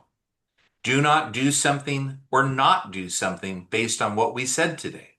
It's important, especially because someone is recording this, that we all remember that every situation is unique. Different facts, different circumstances, different governing documents can all result in different outcomes. What we're doing today is trying to give you ideas, inform you about the law, give you educational tools so that you can be the best leader in your community or the best owner in your community. But please do not act or fail to act based on anything that we've said today. I will also say this, like that first question, if there's something very specific and unique to your community, the best advice we can give you today is please consult personal counsel for the association or personal counsel for yourself as to what is the best steps that you should be taking to protect your rights, whether that's the association or you as an individual owner. And so with that disclaimer, let's keep answering questions. All right. Our tile roofs are reaching the end of their life in a condo community. Can the board decide to use asphalt shingles instead of tile? Yes, provided there's nothing that requires it, right? Andrea and John would both talk about there's a famous case. What does it involve? I think, is it termites? in a condominium. And it's a case that spoke to this type of issue. How is the association going to maintain the common area? Because I'm assuming these roofs are the common area, right? And I think, John, would you agree? Probably common area in a condo. No, the roofs, they're single family homes. Well, then But you're not a, well, wait a minute now. Let's take a step they're back. single family homes, but the association maintains the roofs, the painting, Okay, all of that stuff. perfect. That's a different story. But again, it's a maintenance obligation of the association. And so generally you do have discretion as a board to how to carry that out. If we're doing, because remember too, this is a fundamental change probably to the community, right? You're going from a tile roof, 50-year life expectancy, to some sort of shingle that's like asphalt material. I'm staring at one out my window on the building adjacent to me. That is a change in life expectancy. So I would probably talk to your reserve analyst about what sort of things may need to be adjusted in the reserve study. I would talk to your attorneys about whether there's any requirement within our governing documents. Do these have to be this shingle tile? I would talk to your management about how do we budget and plan for this? How do we communicate this change to our membership so that we're acting in a transparent way? Maybe we avoid another bill coming out of the legislature. And we try to communicate with our members why this decision is being made. That's both at open board meetings, newsletter articles, email blasts, etc. Because I would see that some folks may see this as a significant change that may even affect their property value. And so it's kind of this holistic approach to addressing the problem, would be my suggestion, where you're making sure that we can in fact do this. It's within the authority of the association and its board of directors acting on behalf of it. And then also making sure that we're planning on our budget side, that we have the money available to fund any contracts, that we're reviewing those contracts through our council. Because I will tell you, some contractors try to take advantage of you. And you don't want that. You want your attorneys to review any contract you're signing. And I assume roofing contracts are probably going to be in the $500,000 to $600,000 or more number of dollars. And so your attorney should be reviewing any contract before the board signs it. And again, finally concluding with, let's communicate to our membership why this is important and necessary, why we're doing this change, so that way people are informed and they can understand. Because it is a high risk, right? I'm selling my home, and it's got this beautiful tile roof on it. I may make more money on that sale than if I sell my home with a shingle roof. And you may get some objection in your community. And that's why communication is going to be critical in making sure that you're following through on each step.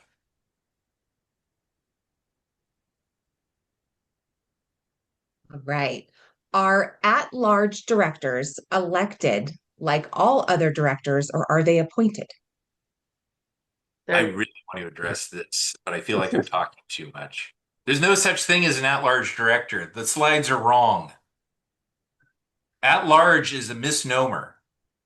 Remember, all of you are elected to be directors. Titles do not matter.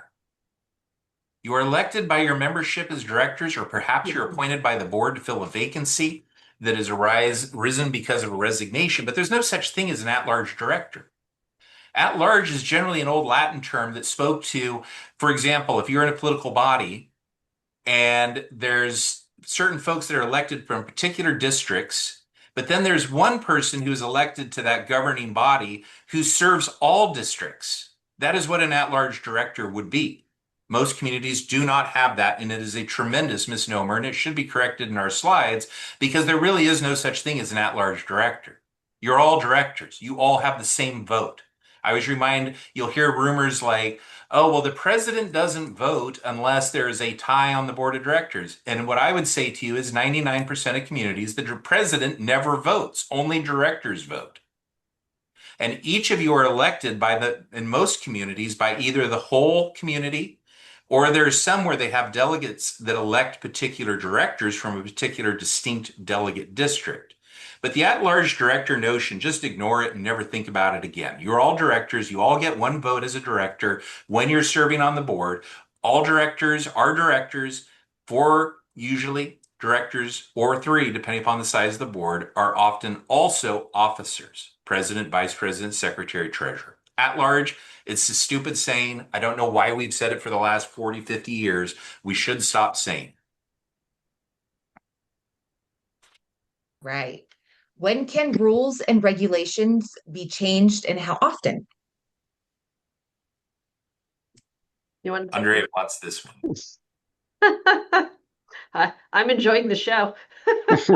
So the rules, well, you can change the rules as frequently as the board thinks is prudent to do so, right? I mean, if you, I think John, talked about this, you don't want to overrule, not overrule, but overrule or overly rule your association, right? I mean, if there's so many rules that people can't keep up and they can't follow them, then that's a problem. Or if there's so many rules that the board can't keep up with the enforcement, right? And enforcement will cost money, right? So you have to factor that in as well. So the board really has to use its discretion as to, how many rules and when rules should be implemented. You can also revoke rules. It's other than adoption and changing existing rules, you can actually take rules back, which does happen from time to time. It's the same process.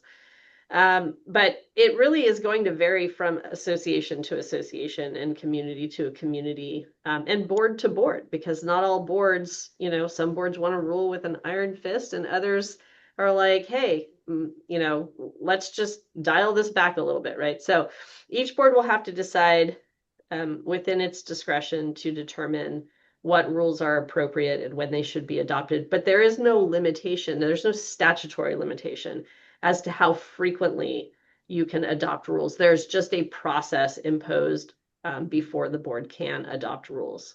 So. Yeah, and just to chime in briefly, I do think that the only limitation that I could think of in terms of timing would be to election rules and how they apply to a particular election. So there are times where if you are going to amend those rules, you have to comply with certain timelines before an election. So that would be the only one, I think, where there would be a potential timing issue. Yeah, and sometimes the legislature is going to force you to change them, right? We had significant changes in the election laws in the last few years where you're forced to change them, because affordable housing, having to adopt new rules keeps housing cheaper, right? It's a cynicism on my part. But the legislature will dictate changes to your laws, and those changes oftentimes have to be reflected in, say, for example, your election rules, and you must update them at that time or risk it. I mean, I'll joke, back in '06 when the first secret ballot laws were passed, they adopted one law in January and then amended it in July of 2007. So within 6 months, they had amended the law, so you had to change your rules at least twice that year. Again, keeping housing cheaper that way, right? Because more legal work does keep your assessments lower. I joke. A little cynical on my part, but do keep in mind the law changes. Sometimes you have to change your rules to meet what that law is saying. And don't be afraid to make those changes because the alternative would be bad. Yeah, when it comes to enforcement, rules matter and process matters a lot, right? So if you find yourself in the unfortunate position of being sued by your association or the association board having to take the unfortunate action of having to sue one of its members for enforcement, the courts will hold you to a very high standard of complying with statutory process, the internal processes imposed by the governing documents, and making sure that the rules meet all the criteria we talked about earlier, that they're in writing, that they're reasonable. If you have rules that are ambiguous or unclear or not consistent with the law, that's going to be a much harder case for you to win. So it's a good practice. I mean, there is no rule of thumb as to how frequently your rules should be reviewed by counsel for the association. Same with governing documents. A lot of people throw out the word, for CC&Rs, amend every 10 years. I think that's right for some, but not others. For rules, because they're the document that I think most homeowners and residents are most familiar with because it sort of governs the day-to-day use restrictions, what they can and can't do. They're more familiar with that than, say, the covenants. You probably should be getting those reviewed at, every couple of years at a minimum. And if you do that, it'll be fairly easy to update them, right? Making sure that they're staying consistent with the law and whatnot. And of course, the more rules you have, the more review that exists. So, you really have to, I mean, I really can't stress enough, before you just go and adopt a rule, make sure it's a rule that you're either required by law to have or that it's really necessary to have it, because it's not the only way to address enforcement issues. So you may have other options.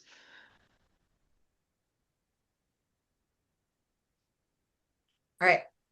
Next up, we are in the middle of a CC&R restatement. Do we have to wait for that restatement to be approved before changing any rules? You don't have to, but it's a best practice, right? The rules are going to be driven by the CCNRs and the bylaws. Well, if there's an immediate change that's necessary, I would suggest changing now.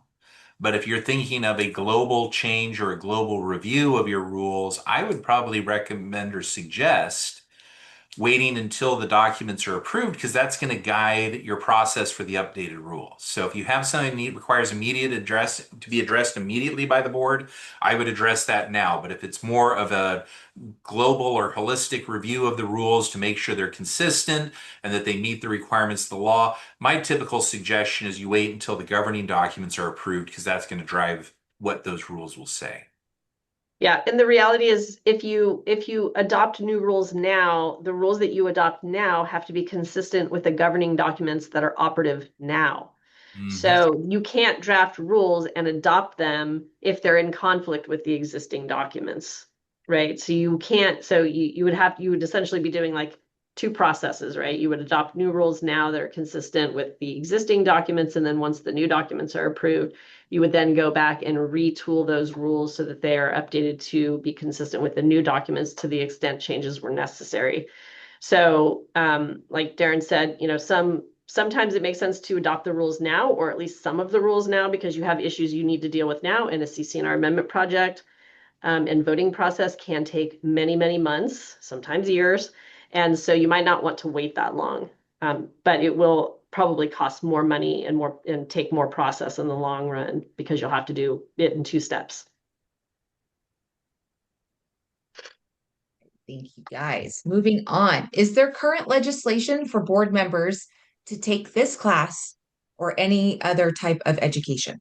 There's a bill pending right now that I believe addresses that very issue, that directors would have to attend a class to learn. I've been sitting there going, well, they should have that for the legislature too, about ethics and morality and not stealing money from us. But yeah, there is a bill that's out there. I don't know where it's going to go at this moment. We'll wait and see.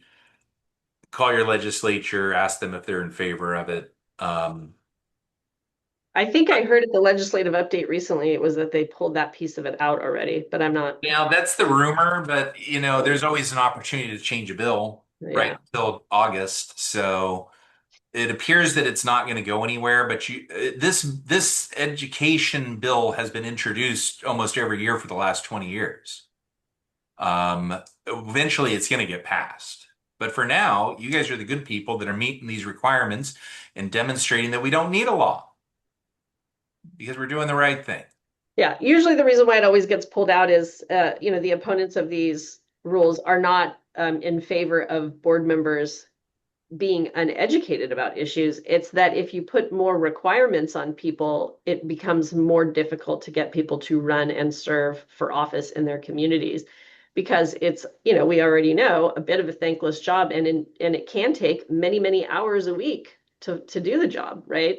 So making it harder and less appealing for people to serve is really not the route we're trying to go. And that's usually the justification for saying we need to eliminate this requirement. And I think that was the same justification that resulted in them pulling it out right now. Whether it gets put back in, I guess, remains to be seen.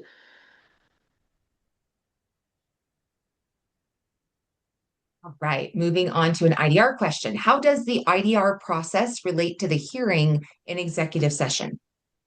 They're really two different processes. So think of the disciplinary hearing is where you as the board are acting as the judge, right? You're hearing from witnesses, so to speak, the owner, any other parties that you feel are appropriate to attend. You're hearing from them. After you've heard from them and you've asked your questions, then you thank them for their time. Yeah, they then adjourn from the meeting. The board deliberates like a judge or a jury would, right? No judge or jury deliberates in public. They all deliberate in private session, either in chambers or in a jury room. And you folks at that moment are acting as the judge or jury and making a determination whether or not you feel confident that this person did what they're alleged to have done and that we've documented they have done. And then allocating whatever fine or other form of discipline that you may feel is appropriate under your documents. Whereas the IDR is more of a process where you sit down together, not the full board typically, though it could be.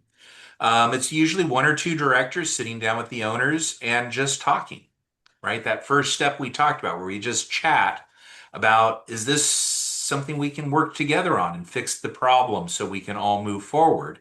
And that's really what the IDR is kind of a more formal process of that chat. There's a written request sent, we'd like to meet and confer. Or the members saying, hey, I'd like to meet and confer with the board to talk about X, Y, or Z, that it's appropriate under the standard, meaning a dispute under the governing documents. And it's more of an informal process to try and find solutions, whereas a hearing is more disciplinary, right? You are the judge and jury making a determination as to whether or not a violation occurred and what penalty, if any, should be imposed. I hope that helps.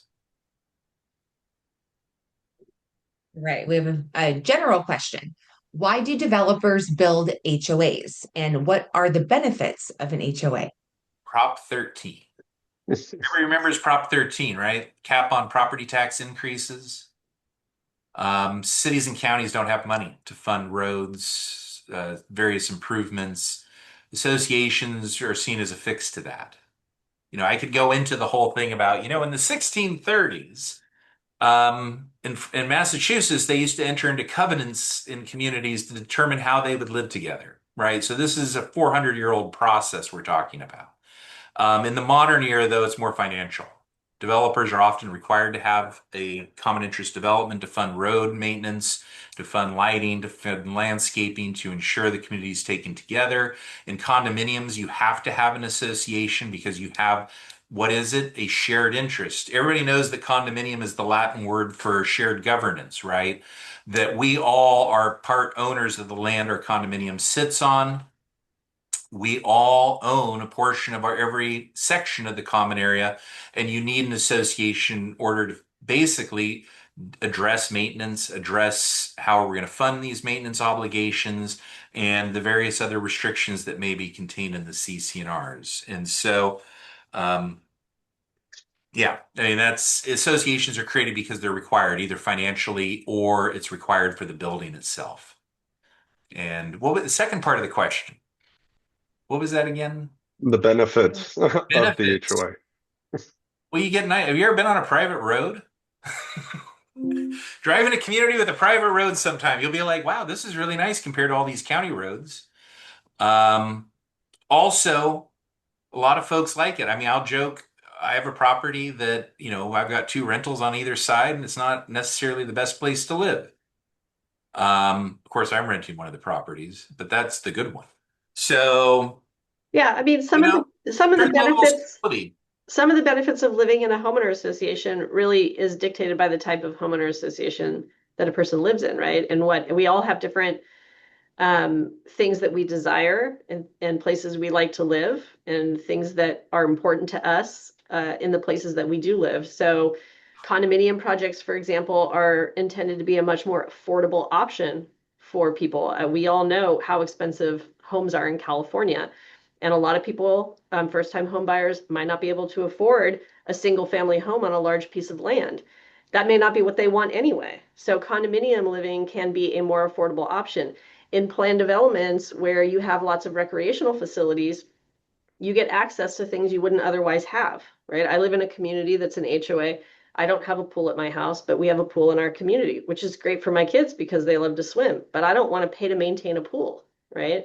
And I don't want that liability. So it's great that I live in a community that has that facility. And it's one of the reasons why we purchased the home that we purchased, right? So there's different needs for different people that can be fulfilled by these homeowner associations and these recreational facilities. I mean, can you imagine if you had access to a golf course or tennis courts? bocce ball courts, racquetball. Everybody loves to play that now. You know, basketball courts, pools, horse stables, you know, lakes and other things that exist. Most of us could not afford that on our own, right? And so we have access to these things because we all pool our money together to help maintain them. So there are benefits, but it's not a benefit for everyone, right? Some people are unwilling to accept some of their property rights being restricted in return for having that type of access. And those people are people who shouldn't live in HOAs. And so there are a lot of different benefits. And exactly what Darren said, local counties and cities want to impose upon these homeowner associations the requirement to maintain all of these facilities rather than have the city or county have to do that. And then that cost is going to be shared by the individual homeowners who benefit from them. And that's a way to push that and shift that cost elsewhere, away from the local governing agencies. But yeah, I mean, living in a homeowner association is not for everyone. But there are a lot of homeowner associations in California. It's 55,000 or something like that. And so there's definitely a lot, like 1 in 4 or something of people who live in California live in an HOA. And most people enjoy living in HOAs. It's just the ones that don't are the louder ones. Yeah. So we all get a bad rap, but living in a homeowner association has a lot of benefits, in my view. Yeah. And if it's And well managed, property values are generally better in a community association as compared to a non-community Yeah. association neighborhood. That's a huge thing. John, you had a comment. yeah, just you know, again, as kind of harping on both what you have said, you know, you also have a long-term kind of financial peace of mind in a lot of these associations if they're run correctly and your assessments and reserves are properly funded, because you're not going to end up with, you know, a long-term bit or a bill that you come up on suddenly for, you know, sewer laterals or roofs or, you know, HVAC things, depending on the type of the community that you have, you know, pool equipment. All that stuff should be reserved properly. So then all of a sudden you're not saying, hey, how am I going to fix the road? I need to come up with, you know, $15,000 if you lived on a privately maintained road with some of your neighbors. You're not all going to be planning that correctly. You're not all putting money away. If you live in a condominium, you know, there's money there that you're putting aside for roofs, for siding, for, you know, different plumbing components, things like that. You shouldn't be getting a bill, you know, after living there for 20 years for a significant expense. Whereas if you live outside of an HOA, most people don't plan for those. Most people don't budget for those. And that can be a sudden hit to go, oh man, I got to pay $30,000 for a roof. That's not something I thought about. So those are some of the other benefits that you can get with an HOA. You kind of have a little bit more financial stability in planning there. If it's well governed. Yes. Yeah. Be a part If of it, it's well right? governed. Get on the board, take these classes. Yeah. Yeah, learn. It's a tough job. I mean, I always tell boards, you're running either a multi-million-dollar at least community. I'm always surprised people don't put their board service on their resume because it is actually a very significant responsibility. Um, you know, it should be something that you could take pride in even and tell your neighbors, hey, I work for the board, I work for the association. And I understand what we have to do, which is a lot of budgeting, right? That's a big responsibility. Every board, you're supposed to be reviewing your financials, a whole series of documents on a monthly basis, because principally your responsibility is good budgeting, good long-term planning, setting policy for the community. It's not just about beating up your neighbors about, oh, they left their trash cans out. It's a great deal more is really about the budget and the long-term planning, as John was speaking to, because, you know, we see that across the country that, and across the state especially, poor budgeting, poor planning leads to really negative results. So, you know, thinking about that element, which is probably the most crucial element, is managing your budget, making sure you're reviewing the financials on a monthly basis as required by law, making sure that you're paying attention to expenditures and how we're budgeting, how we're contracting. Are we getting the best bargain for the association? But is it also meeting the needs of our community?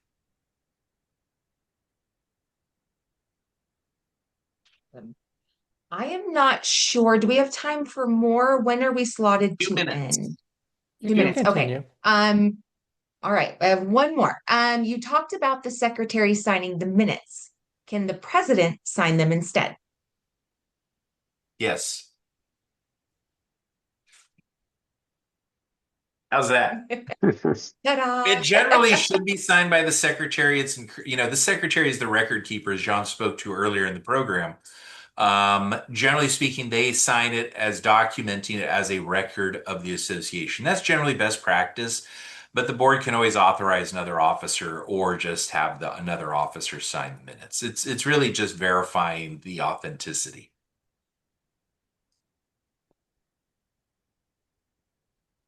Okay, I do have one more question. I have 1 more minute, so I'm gonna do it real quick. For IDRs, does the board of directors need to designate the director who will attend via a resolution, or can it be done as a motion in a meeting? They can be done as a motion in a meeting, or if you really like resolutions, which who doesn't like writing more? A written resolution. I use humor, Andrea, all the time. So we we could either do it through a written resolution, formal process, or a motion is just as good. They're all accomplishing the same thing. Usually, why are you using a resolution is to document the facts and circumstances that led to the board decision, right? So that's here. If there's no conflict, it's a straightforward dispute. The owner leaves their trash cans out 10 days a week, even though there's only 7. That's a pretty straightforward. I would just do it in the minutes, but I have like a situation where basically every director on my board, I think, has a conflict over the IDR meeting, or they feel that they have a conflict over the IDR meeting requested by an owner. And their resolution may be more helpful because it'll help everybody remember down the road why we did what we did. Next question, then they A helpful tool too is to have the board decide before you need to designate, if that's possible. So IDR is intended to take place promptly after it's been requested. Promptly means different things to different people. But generally speaking, promptly means, pretty quickly, right? You don't want to wait. And I hear this all the time from boards. Oh, well, we're not having our next meeting until the next quarter, so we'll decide then and then we'll designate. That's way too long, right? I mean, I usually tell my clients, if you get an IDR request, you should be responding within a week and scheduling a date shortly thereafter, right? So if you haven't already designated a director to meet and confer with the owner, and you have to do that designation through a board motion, you have to call a meeting. That has to be done at an open meeting, 4 days notice, put on the agenda. And if you don't have a meeting scheduled, that means you're meeting in a special board meeting. And so all of this process, remember we talked earlier, process is very important, right? You want to ensure that whoever's participating in the IDR process has the authority to participate, has the authority to make decisions, right? Because the whole point of the IDR is to try to resolve the dispute. So you have to delegate that authority to that designated representative, and you need to do that through a board meeting. So if you can, as a board, proactively designate who will participate in IDRs, even before you get a request, that's helpful. Now, if it turns out that maybe that person that's already been designated is not the right person for that particular IDR, which may be the case, maybe there's a personality dispute, or they had beef in the past or something like that, they may not be the right person. So then you'll have to still go through the process. But if you already have somebody designated, it makes it incredibly more efficient to then respond quickly to the IDR request, coordinate a time and a date and all of that, and it will help to minimize the dispute, right? Because nothing makes a dispute worse than non-response and a person who wants to be heard feeling like they're not being heard and not being heard promptly or taken serious. So timing is a real critical issue on the IDR stuff. And so you really want to try to be proactive about it if you can. And that would be my recommendation. Can those non-quorum directors that attend the IDR make a decision? I thought I heard earlier that they need to just collect facts and bring it back to the board for a full board decision. I would say this, every IDR is a little different. Sometimes you can give authority to the directors in advance of the IDR meeting where you can say, these are the parameters in which you can resolve this. Other times, the owners and the directors working together come up with new solutions they've never heard of before. And in that circumstance, the directors still have to go back to the board to get the authority to agree to those terms. Because remember, the board is acting on behalf of a corporation, the association. And we always have to keep that in mind that, when you're acting for a corporation, sometimes things take longer. And if the board wasn't capable of giving authority because we just don't know what's going to happen, in that circumstance, it's going to maybe be we have to go back to our board to get full authority, or you can also give pre-authority. So, for example, like I had one that was, it's a simple dispute over $500, and the board could say, yeah, if you can reach a settlement and pay them $500, we're good with it. Right. So it's about planning, it's about circumstances, and every circumstance may have a different result. Yeah, it's it's difficult when an owner requests an IDR, but you're kind of going in blind a little bit, right? Because you don't know what they're going to ask. So it's hard to delegate authority to resolve an issue if you don't know what all the issues are. But I think it's perfectly fine to communicate that to the member as well. And so, like, if we get an IDR request that's very vague, we'll say we need to understand more specifics in order to maximize potential resolution of the dispute at the IDR process itself. Read between the lines. We don't want to be wasting everybody's time. So tell us what your problem is and what is it that you seek from this IDR. And sometimes they'll respond and they'll provide more information, and sometimes they don't. And if they don't, I think the expectation by them that this can be resolved at the IDR session is unreasonable. And I think that places us in a better position. Documentation of all of this is incredibly important because sometimes these things don't resolve in IDR. And then you find yourself in an ADR process or litigation or a demand letter from a lawyer or something like that. And then you can go back and show we participated, we reasonably communicated, we did so promptly, we met all the statutory guidelines. And remember, at the IDR, there is no obligation to resolve it, right? So you just have to participate. Yep. You have to do it in good faith, but you don't have to resolve it, which is why, Darren said sometimes you have to bring things back to the full board, which is fine. You can also agree to continue the IDR to another session. And the one question I get all the time, because members will sometimes continuously ask for IDR over the same issue because they didn't like the result the first time, you only have to participate in IDR one time on a particular issue. You don't have to continuously participate in IDRs so that the member can wear you down and get the result that they want. That's not how it works. Yeah. Good to know. Yeah, it's a reasonable modification request. Well, that's a different story. Talk to your attorneys. If we're talking about a reasonable accommodation to accommodate a disability. He said reasonable modification, so it sounds like maybe modification of common area. Maybe either. Is it disability related?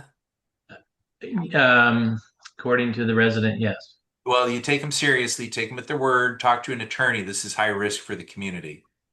Right. This is, yeah. I'll say this, it's super high risk right now. I would, in that circumstance, it's not IDR, it's really a process that is required by fair housing laws, an interactive process, as we like to say, that is a continuing conversation with the disabled resident. If the board fails to meet that communication standard where you continue the conversation, that alone can be characterized as unlawful retaliation or unlawful discrimination. So you're in a high-risk situation, talk to an attorney that has experience dealing with fair housing issues, because you need that guidance, because I don't want volunteers making a mistake. I think about a community, even with attorneys guiding them down in Southern California, had to pay $7 million in damages to a disabled resident because they refused to accommodate a parking request. A simple parking request. $7 million. It's never that simple, Darren. It's never that simple. Oh, it is. It is. Give them what they want, right? Thank you. Yeah. Accommodate. Do a good job with it. You'll get through it. Someone in the chat asked, can you record an IDR? Yes, you can, but you need permission of the attendees. And any lawyer you ask is probably going to say, don't do it. Yep. So. People don't speak as freely when recording is occurring. Yeah, that's true. And they're so- not as likely to compromise. And sometimes that's the reason why people want to record, right? They want to say, well, you're not going to say things that you would otherwise say if you weren't being recorded, but it also can make it more difficult to resolve disputes if people can't speak freely. Yep. And the other thing I would say, I haven't seen a case on this. Have you guys seen one? I've always felt that a court would likely feel that the IDR is very similar to ADR, because generally speaking, mediation, for example, is a confidential process. In other words, you sign off on a confidentiality agreement at the beginning, saying, I agree not to talk about this. And the other thing about mediation is you can't use it at trial because you offered it something in compromise to the other side. It cannot be used against you later in trial because you were trying to settle, and the courts want you to settle. I haven't seen a case yet on IDR, but I presume that a court might treat it in a similar fashion. I had it on a tangential lawsuit where the court did say, I'm not going to consider anything at the IDR because, well, the letter from our office said it was a confidential process. And that we are doing it as an offer in compromise under the law, under the evidence code that gives us certain protections. Generally speaking, I like it to say things like that. This is confidential. We're not recording it, because there's nothing worse than having somebody, as happens quite frequently, where an owner says, here's everything you just said in a letter back to you, and you feel like you've been taken advantage of. And I would say that you would, because thank goodness in California, we are a two-party recording state. In other words, everybody do a confidential conversation where they have an expectation of privacy is entitled to privacy unless they agree otherwise.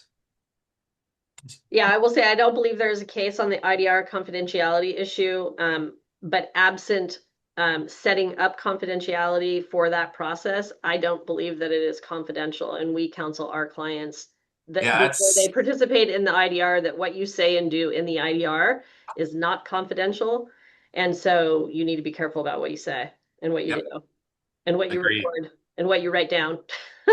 So all of it. I think until there is a case, that is a very good position to take, so that you're not relying on how a judge is going to interpret, the different settlement or mediation privileges to the discussion and the law. So it's probably best to consider it not confidential unless there's an agreement between the parties. And again, I wouldn't recommend anybody record it, but that's between you and your attorney to talk about. Yep. And there are ways to add levels of protection. That's what attorneys are good for, right? Reduce risk. Yeah. Okay. That's all we have time for today. Thank you so much, John, Darren, and Andrea, for sharing your expertise. And thank you, Miranda, for moderating the questions. And thank you to all the attendees for attending the sessions. So if you attended all 3 days of the course, I'll be emailing you your certificate in the next few days. If you miss any days of the course, this is being recorded, and we'll send out the link when we post it in the next few weeks, so you can watch anything that you missed. And then also you'll be receiving an email shortly with a link for all the PowerPoint slides, and also a link for you to fill out the evaluation survey. So please fill out that survey. We really appreciate your feedback. All right. Thank you, everyone, and have a great day. Thank you so much. Yeah. Thanks, everyone. Yes. Thank you. Thanks, John. Thanks, Darren. Thanks, Miranda. Yes. Take care. Hey, guys. Thanks, Eric. Thank you.